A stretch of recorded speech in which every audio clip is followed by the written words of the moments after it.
Y tengo la gran satisfacción ahora de presentar a un invitado de lujo. Sabe mucho, es un señor nacido en Itapúa, en Encarnación, en el sur del país, con una mentalidad abierta, de padre estadounidense, de madre paraguaya. Él es abogado, especialista en Derecho Internacional, Derecho Energético, en Telecomunicaciones y en Infraestructura y otras cuestiones más. Es miembro de la Cámara Paraguaya, miembro de la Cámara de Comercio Paraguaya Americana creo que es así, Cámara de Comercio. Correcto. Bueno, y también tenés otro cargo más, algo de litigio, ¿cómo se llama eso? Arbitraje. Arbitraje. Vos sos un árbitro. ¿Nunca te árbitro. Pusieron ahí en un rectángulo futbolístico, en una cancha de fútbol, para arbitrar un partido, por ejemplo? No, todavía no. Pero podés experimentar eso. ¿Qué pasa si? Claro, porque... Buenos días, Bruno. Un placer estar Acércate, porque vos sos un buen árbitro. Entonces, espero que sí. Y ya, claro, ya y entonces... criterio de los... No. Entonces, trasladando lo tuyo al campo futbolístico, perfectamente vos podés dirimir o dirigir un partido de fútbol. Porque vos sabés las reglas. Porque las reglas son las reglas. Estando en Alaska o en Tierra del Fuego, hay reglas.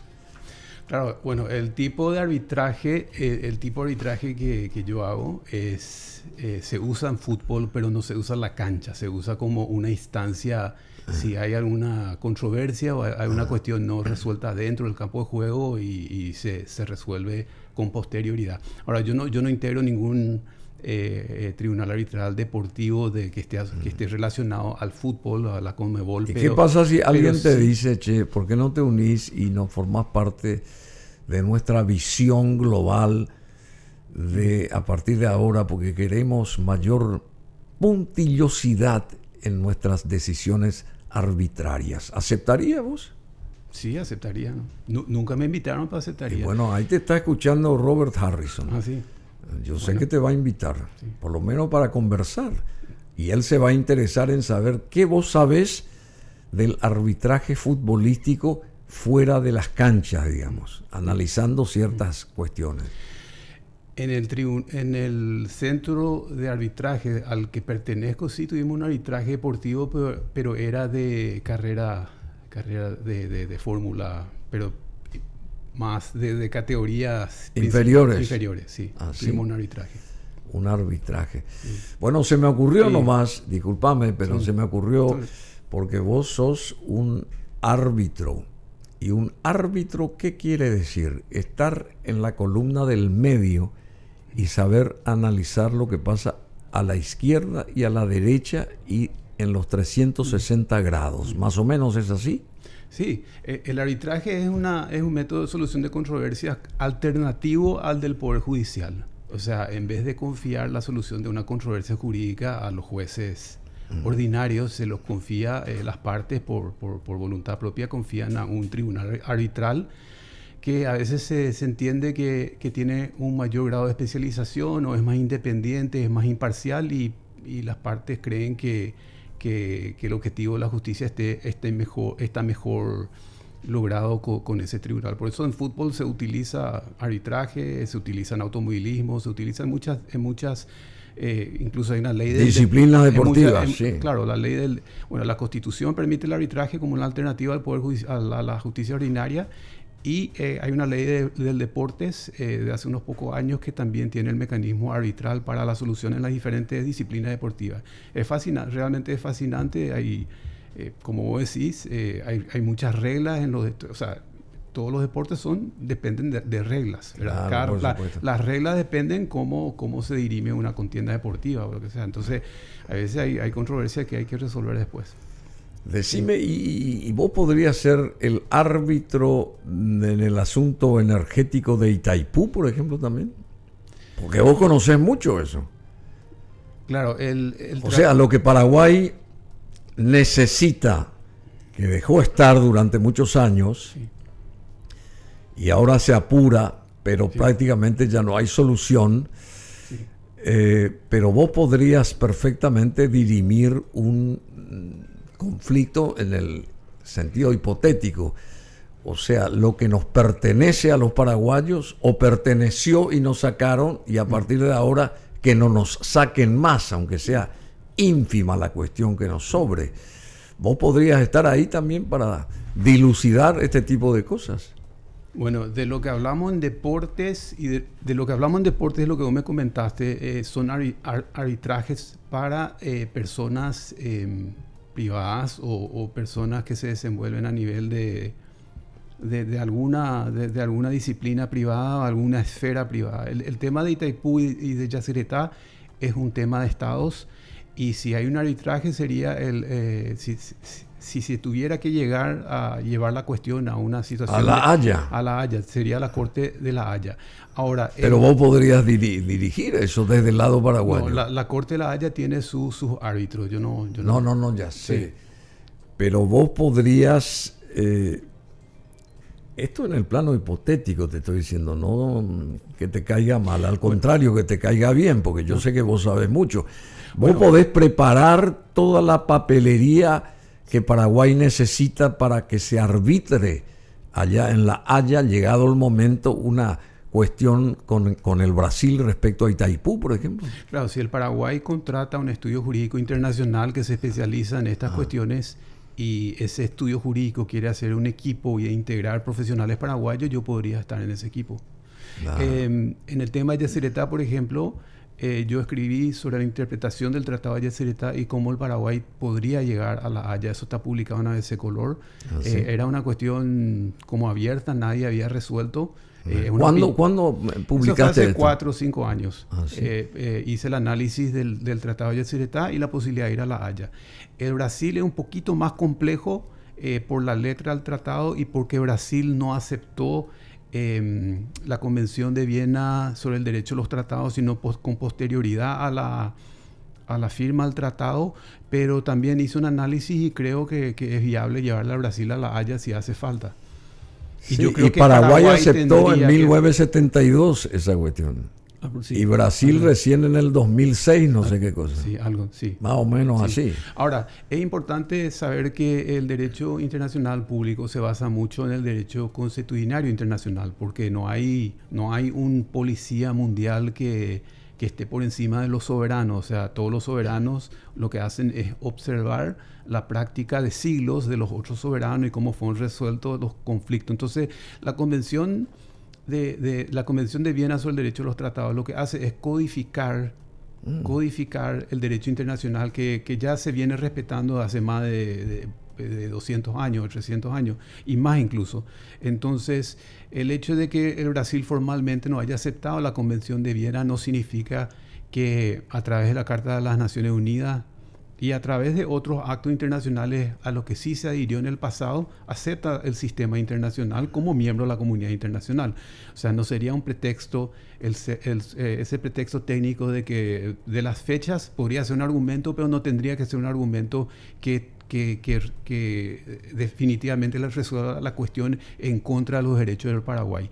Por eso es que esto hay que comenzar ahora a hacer una estrategia para ver... ¿Qué es lo que hay que comenzar ahora? Y lo que no se está haciendo, lo que se está haciendo es administrar realidades de muy corto plazo.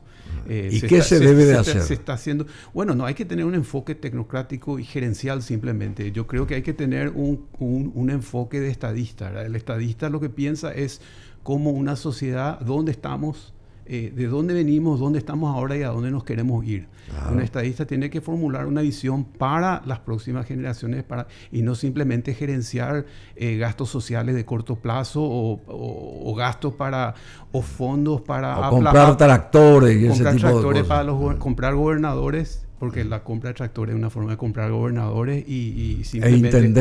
intendentes. Comprar gobernadores e intendentes... y no plantear realmente cómo Paraguay se va a insertar mejor en el Mercosur y en el mundo. Ahora que el nuevo paradigma global es el de la competencia. O sea, Paraguay tendría que prepararse para competir, incluso con el Brasil, que siempre fue un vecino muy poco solidario, ¿verdad? Simplemente Brasil utilizó... Fue poco solidario. Brasil siempre utilizó la diplomacia, o sea, la corrupción estratégica como parte de su diplomacia. O sea, simplemente... ¿Cómo es corrupción estratégica? Sí, hay diferentes tipos de corrupción. ¿Y cómo describís vos la corrupción estratégica? Y utilizar la corrupción como una herramienta de política exterior. ¿Ah, sí? O sea, en vez de utilizar, por ejemplo... ¿Itamaraty? Itamaraty, sí.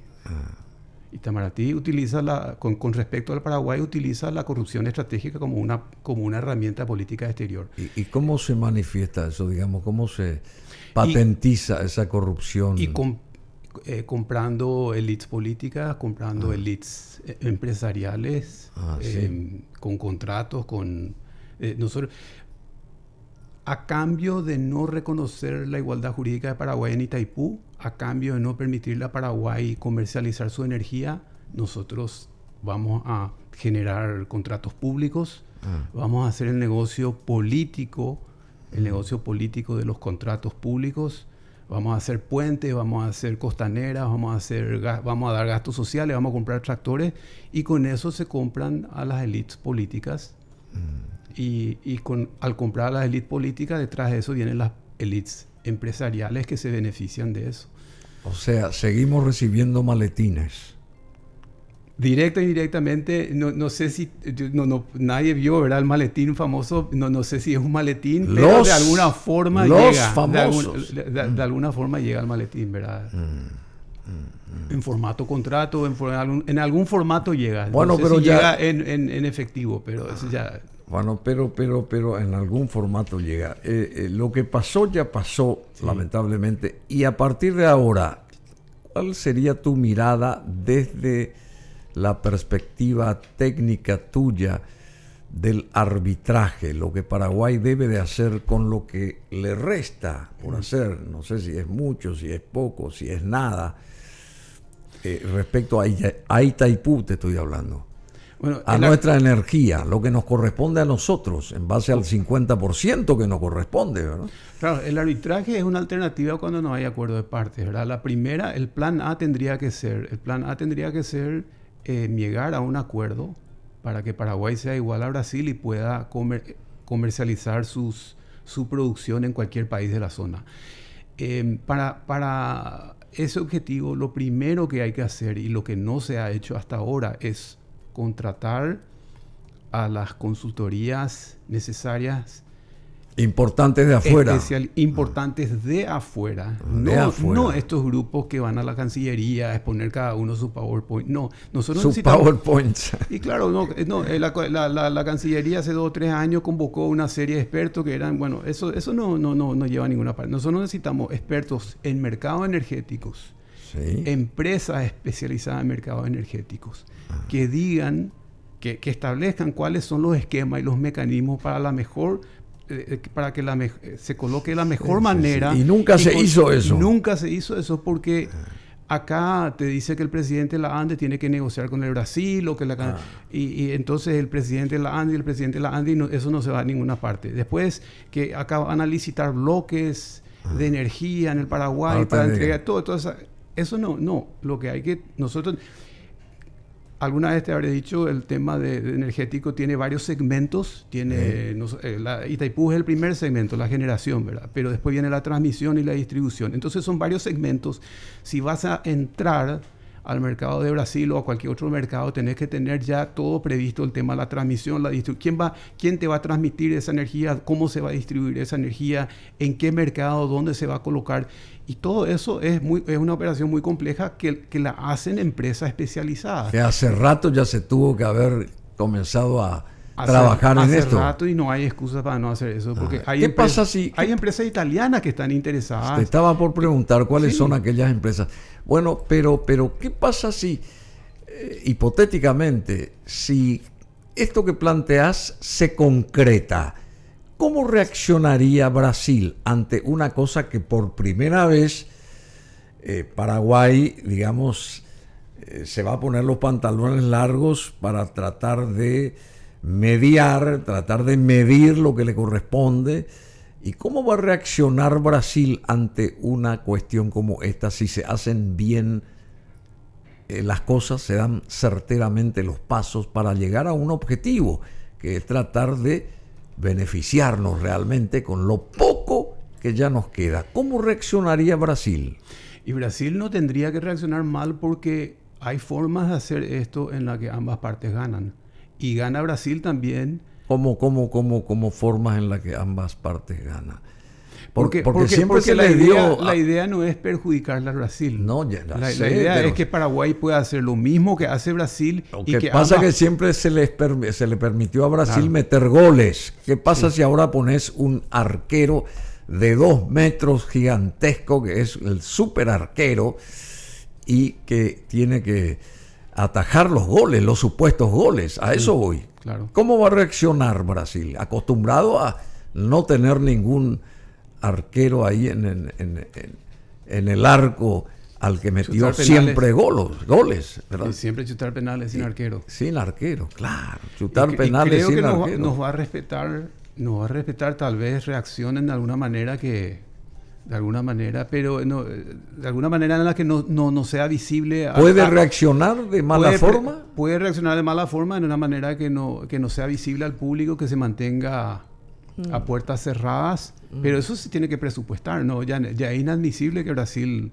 utilice la coerción a puerta cerrada o los incentivos económicos como para que este diálogo no se abra con todos sus alcances, que significa que Paraguay sea exactamente igual a Brasil en el sentido más amplio jurídico. Bueno, pero la pregunta es, ¿quién tuvo la culpa o quién tiene todavía la culpa de esto, de que nosotros perdamos siempre y nos metan siempre goles? ¿Brasil o Paraguay a través de sus cabezas, de sus directivos? No, Brasil tiene una culpa, no hay que culparle al Brasil, pero obviamente que Paraguay tiene la principal responsabilidad de defender sus propios derechos. Claro, que nunca defendió. Que nunca defendió. Y esto lo digo sostenido, o sea, podemos respaldarlo en lo que venía sucediendo antes de la firma del Tratado de Itaipú. En los años anteriores, en el que Paraguay no estaba reaccionando a lo que venía pasando y que reaccionó muy tarde, y en cierta forma reaccionó gracias al historiador liberal Efraín Cardoso, que empezó a publicar una serie de artículos en un semanario de la Iglesia Católica sobre los derechos del Paraguay, sobre los Saltos del Guairá. Fue un historiador y después fueron algunos estudiantes y la opinión pública, que era muy limitada en esa época, pero la que se fue despertando y presionando. Y también creo que no hay que olvidar que el coronel Cubas Barbosa, el padre de paraguayo Cubas, aprovechó su estadía en República Dominicana para hablar con los comandantes norteamericanos que estaban ahí en ese momento, y se llegó al secretario de Estado, y el secretario de Estado, dentro de la doctrina de la seguridad hemisférica, le presionó un poco a Brasil, pero se llegó al acta de Foz de Iguazú, se llegó con igualdad de derechos en 1966, y para 1973 lo que se había firmado en el acta de Foz de Iguazú se había borrado. Y ahí se había borrado. Y se borró la igualdad jurídica que se logró en el acta de Foz de Iguazú. A ver, ¿qué se borró? ¿Qué se borró? No, y en el acta de Foz de Iguazú, que es como una carta de intención previa al tratado, ahí se estableció que la perfecta igualdad de derechos y de producción. No había ninguna restricción en materia de comercializar Paraguay su producción. Porque antes querían otorgarnos, tengo entendido, el 20 o el 30%.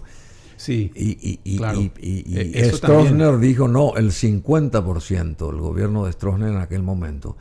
Y hasta que se cumplió lo del 50%, supuestamente, ¿verdad? En los papeles. Correcto. Claro, se comenzó con un porcentaje, no sé si era 30, pero se comenzó... Sí, 20, una cosa no querían así, dar. Sí, se comenzó con 80 eso, para Brasil y 20 para Paraguay. Se comenzó con eso, y después fue la opinión pública la que fue despertando un poco a los riesgos de lo que significaba esto, y se logró en el acta de Foz de Iguazú de 1966 la igualdad, 50-50. Pero en el Tratado de Itaipú en 1973, ese 50-50, si bien lo dice en una parte, en un artículo 13 se desdibuja eso, porque Paraguay su 50% no puede disponerlo, sino cediendo. Cediendo. Ese artículo Cediendo. 13 que está en el cuerpo del tratado. Principal. Y el peligro ahora, Bruno, el peligro ahora es que se quiera dejar pasar este hito histórico que es la revisión del tratado para aclarar bien las cosas con el Brasil, y se quiera establecer interpretaciones antojadizas de acá en nuestro mismo ambiente jurídico y en la comunidad a la que sigue estos temas están tratando de sostener que realmente hay una interpretación alternativa y que Paraguay nomás nunca exigió el cumplimiento del tratado y que Paraguay sí puede vender sus excedentes en el mercado de Brasil sin ninguna. Y eso no es cierto. O sea, no es cierto. No. O sea, ¿y qué es lo que hay que hacer entonces? En síntesis. Se meten en la discusión. O sea, lo que no se hizo adrede, seguramente, para beneficiar a aquellos que recibían los famosos maletines. Sí. ¿Y qué hay que hacer de acuerdo a lo que dice el tratado y lo que a nosotros nos interesa como país?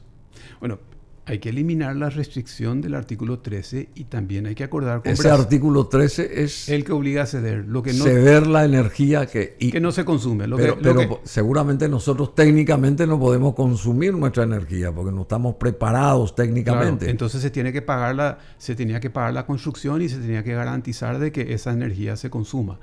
Entonces, ¿Parar qué? ¿Parar? Se tenía que amortizar la deuda, pagar sí. La construcción de la represa se tenía que pagar. Entonces, no, pero se pagó por 50 años. Por eso que estamos en una por partes iguales se pagó. Claro. Y Paraguay en 40 años solamente utilizó el 9% de la energía de Itaipú, pero pagó el 50% de la deuda. Claro, y a eso quiero llegar, que estamos en una nueva fase en la que no tiene ningún sentido decir de que la compra de toda la energía tiene que estar garantizada de alguna manera, porque de cierta forma esa era la idea, ¿verdad? De que esa energía sí o sí, o sea, para los acreedores internacionales se tenía que garantizar de que toda esa energía se consuma, sí, porque Paraguay no podía consumir todo, pero alguien tenía que consumir todo.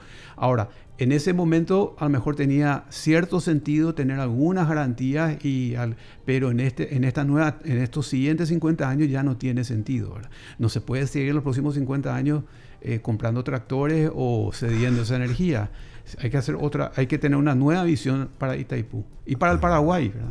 Por eso te digo, hay una diferencia entre gerenciar una realidad técnicamente y plantear como un estadista una nueva visión para el país. Y un organismo de afuera, como bien señalaste, podría ser la solución a favor de los intereses de Paraguay, si los hay todavía. O sea, un organismo que provenga de Italia o no sé de dónde. Claro, hay multinacionales que se especializan, hay multinacionales con presencia en varios países que se especializan en el mercado energético y con los que Paraguay, un país que nunca comercializó cantidades importantes en mercados abiertos, en mercados libres, que no tiene esa experiencia, tendría que buscar la forma de hacer una alianza público-privada, que es una figura reconocida en el derecho, una alianza público-privada internacional, en la cual se le da alguna comisión razonable a esta empresa, pero se garantiza que Paraguay pegue un salto significativo en cualitativo y sustancial en términos de cuáles van a ser sus ingresos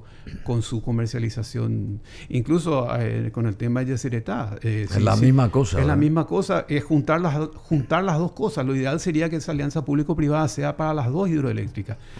Porque si Argentina no paga, si no le paga al Estado paraguayo, entonces Paraguay tendría que evaluar otras alternativas de qué hacer con la energía de Yacyretá que la Argentina no paga de todos modos. Así que... Bueno, muy interesante. Entramos en un terreno que no estábamos mentalizados como para desarrollar, pero este interés está en cada uno de nosotros, no es solamente aquí porque Bruno Masi te dijo, sino el que está ahí en la calle piensa, no exterioriza nomás, porque no entiende o no le dejaron entender todavía, o no se involucró del todo, pero hay muchos expertos y gente que, como aquí Theodore Stimson, Sarkis, que sabe mucho de este tema, ¿cómo que se llama esto?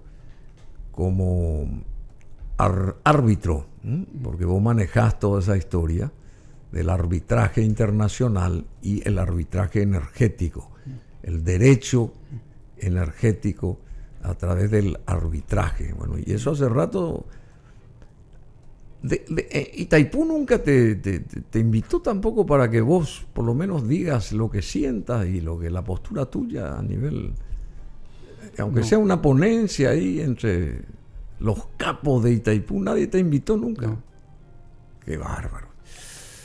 La Comisión de Entes Binacionales de la Cámara de Diputados me invitó a una audiencia el viceministerio pública. de Energía, de Minas y Energía, tampoco te invitó nunca. No. El viceministerio te hablo. No. Bueno, y tienen que escuchar a este señor. Sabe mucho y está en lo correcto. 2 más 2 es 4, muy fácil. No, acá no pasa por ningún tamiz político ni nada, es la realidad. Lamentablemente desperdiciamos, creo que 40 años. 5 años el gobierno de Stroessner fue vigilante de Itaipú. Y todo se le culpa a Stroessner. Y él estuvo 5 años nomás, con Itaipú funcionando bajo su gobierno. Después del 89 vinieron todos los otros. Y se abrió una caja de Pandora y cada uno sacó su tajada, su ventaja. Stroessner, con todo lo que se le puede criticar en el aspecto de los derechos humanos, en el aspecto que fue un gobierno autoritario de partido único, que seguimos siendo un país de partido único, pero, por ejemplo, Stroessner dijo paz y progreso. O sea, esa es una visión que él quería para el país. Paz y progreso. Paz y progreso. Entonces, bueno, Stroessner, con todas sus luces y sus sombras, tenía una visión de lo que quería para el Estado paraguayo. Entonces, ¿cuál es nuestra visión de Estado? Colonialismo, neocolonialismo. Bueno, y el Brasil dice orden y progreso. Dice. Sí, orden y progreso. Es más o menos la misma cosa. Tenemos que tener una visión de Estado y no simplemente gerenciar realidades de corto plazo. Y eso es, no hay un fatalismo en el que Paraguay está condenado a claudicar ante los aprietes de Brasil. No hay nada que fatalmente indique que Paraguay tenga que conformarse con tractores para los gobernadores. Es una pena que los gobernadores sean tan vendepatrias, ¿verdad? Porque what a shame, es una vergüenza. ¿No? Sí. What a shame. O sea, una sociedad aspira a algo más que a reparar caminos vecinales.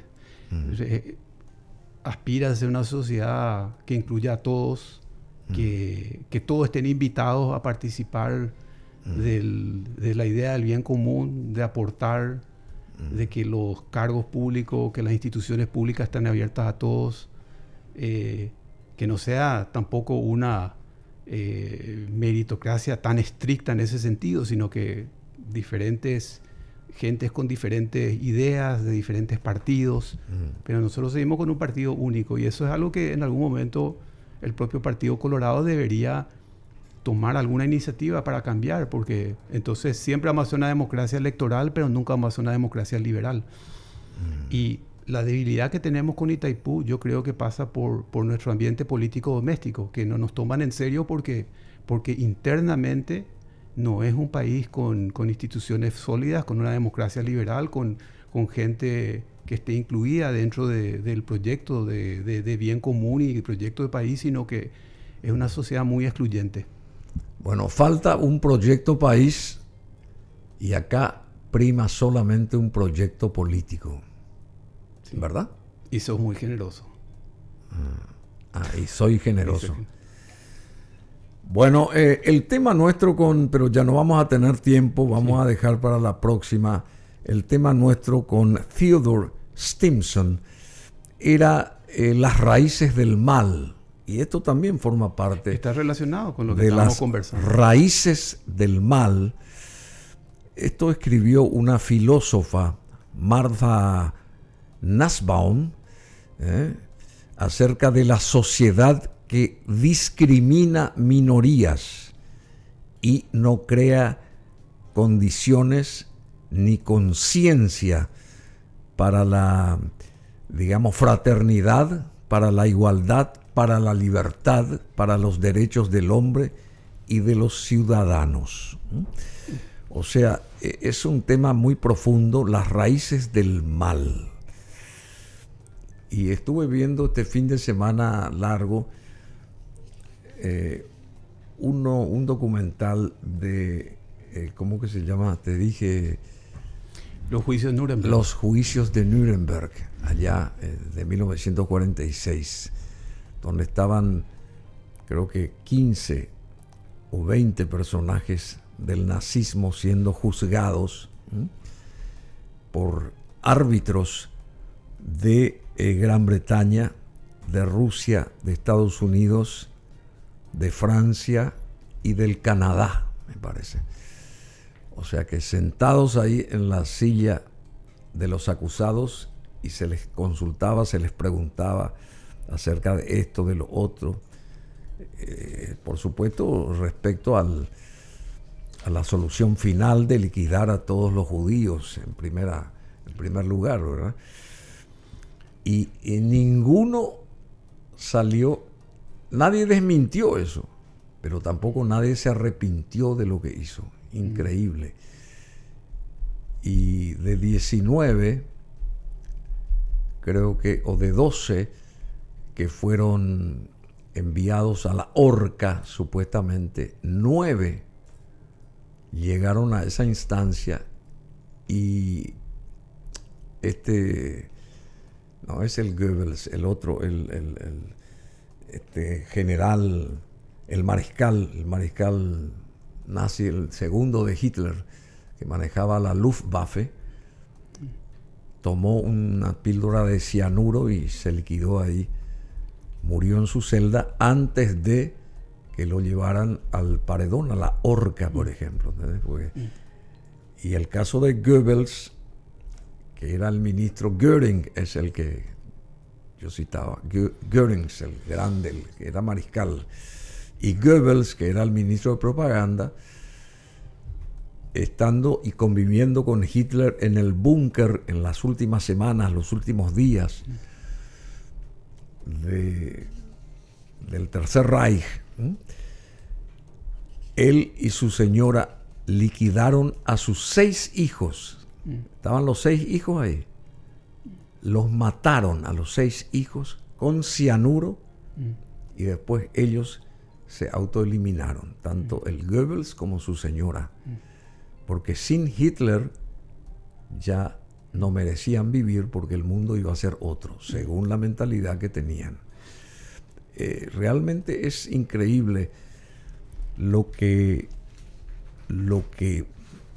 una mente humana o diabólica pudo llegar a ser en esos tiempos de la Segunda Guerra, donde murieron 60 millones de personas. 60 millones de personas.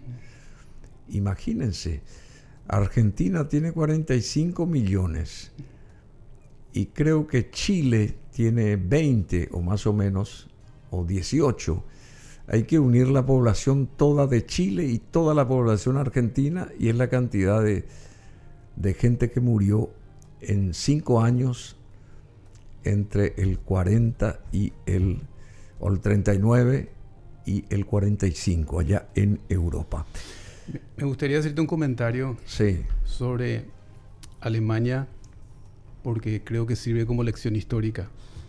Si no te fijas solamente en lo que pasó después de la guerra, sino que lo que era Berlín antes del ascenso. Impresionante. Era impresionante. Impresionante. Las cafeterías, la libertad, la vida y... La vida cultural, social. La vida cultural. La moda. Era la capital más moderna en términos de electrificación. La comunidad judía estaba aceptada, integrada, tenía una prosperidad económica y todo comienza cuando se empieza a establecer un sistema político que establece jerarquías arbitrarias, que no respeta el derecho de las minorías y que no tiene esos valores, la Revolución Francesa, la Revolución Norteamericana, que son nuestros valores en Paraguay, el de la fraternidad y la libertad. Creo que hay que tener un poco de abrir un poco los ojos, porque esta nueva moda libertaria es un poco, es lo que critica Nussbaum. Esta nueva corriente. Marta Nussbaum o Nussbaum, no sé cómo se pronuncia. Sí. Nussbaum.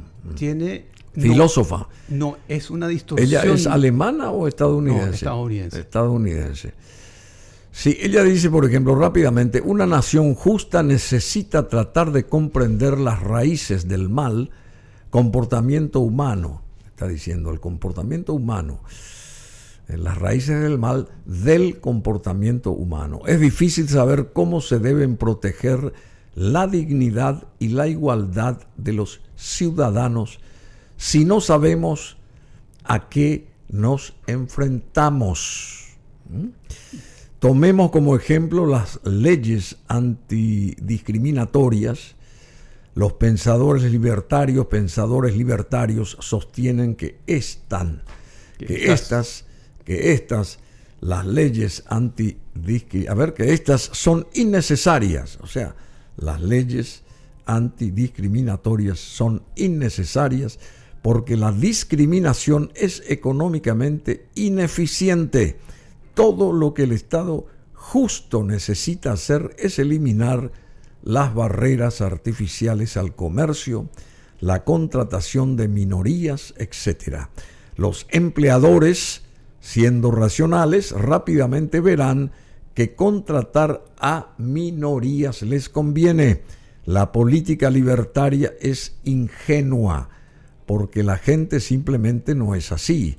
Las negaciones de igualdad de oportunidades a judíos, afroamericanos, asiático-americanos y en la India miembros de castas inferiores no estaban respaldadas por una evaluación clara de los costos económicos y beneficios. De hecho, dieron como resultado un desperdicio colosal de capital humano y, como observó John Stuart Mill, la exclusión más ubicua y duradera de todas, la exclusión de las mujeres de las oportunidades de empleo y de la participación política.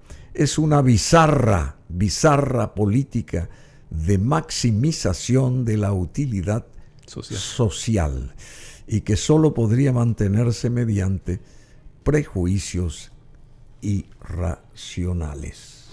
Sí, esta nueva corriente libertaria no es liberal, es más bien protofascista, tiende a poner mucho énfasis solamente en la parte económica y en olvidar toda la parte que una sociedad es mucho más que simplemente una ponderación de costos y beneficios. ¿Vos te referís a la Agenda 2030 ya? No, me refiero a esta nueva corriente libertaria. Sí. Milei es libertario, pero bueno, la Argentina es un caso aparte, pero la que defiende Milei, ¿verdad? Que pone solamente énfasis en la parte económica y se olvida que un proyecto de sociedad democrática es mucho más que social democrático, es mucho más que eso. La idea de una sociedad justa pasa por lo que está diciendo Nussbaum. Hay que identificar cuáles son los prejuicios, por ejemplo, identificar que en Paraguay a lo mejor ciertas minorías no tienen voz, identificar que en el Paraguay hay un partido único y hegemónico de hace décadas y que eso en algún momento no deberían crearse reglas de juego para que eso no siga siendo así, porque eso no es democrático realmente. Entonces, el proyecto de país es mucho más que una simple ecuación de costo y beneficio. Un proyecto de país pasa por defender valores y plantear un mejor futuro para la gente. Y eso es lo que yo creo que hay un déficit en el Paraguay. Quiere decir que vos estás de acuerdo con lo que hizo la Embajada de Estados Unidos acá, de que tiñó su edificio enorme con los colores del grupo LGTB, no sé cuánto. ¿Vos estás de acuerdo con eso o en desacuerdo con eso? La Convención de Viena de Derechos de la Diplomacia establece que la relación entre los países no es simplemente una relación política y económica, sino que también es una relación de amistad y cultural.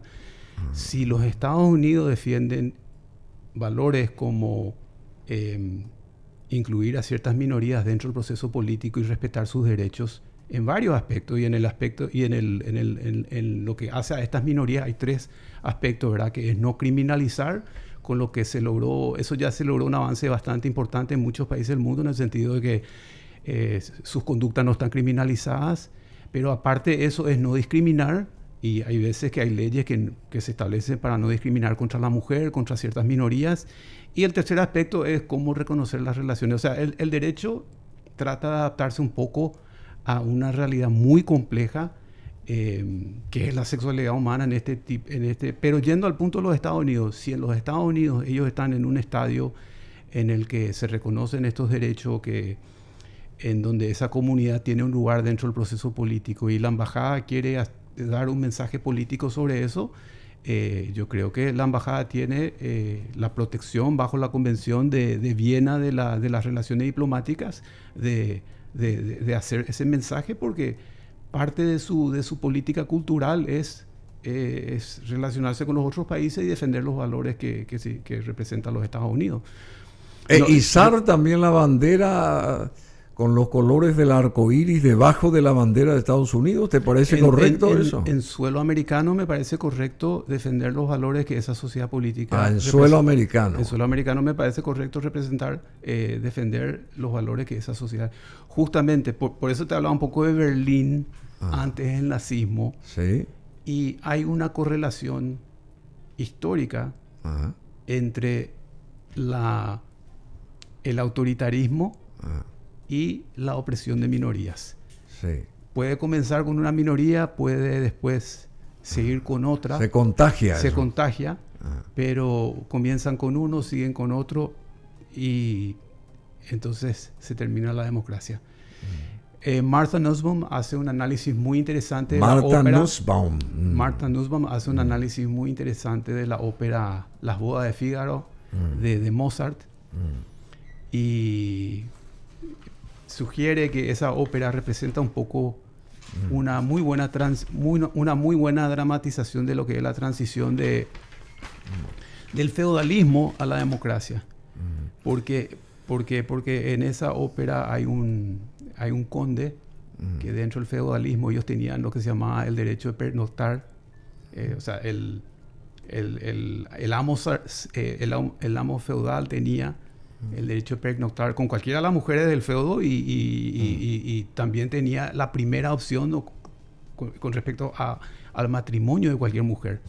Entonces el Fígaro se va a casar con una Susana, y Fígaro no quiere que el conde de Almaviva pernocte con su futura esposa, ¿verdad? Entonces se arma una alianza entre Fígaro, la condesa, pero lo que sugiere Nussbaum con esto es un ejemplo de una sociedad en transición, una sociedad que quiere ser democrática, plural, que quiere salir del feudalismo, en donde habían jerarquías y castas y opresión. Dentro de la jerarquía hay un patriarcado, y esto es lo que de repente incomoda a ciertos grupos políticos, ¿verdad? De que de repente no tengamos jerarquía, de que de repente digamos, como dice nuestra Constitución en el preámbulo, que este es un país plural, en donde fundado en la dignidad humana, en donde todos somos iguales.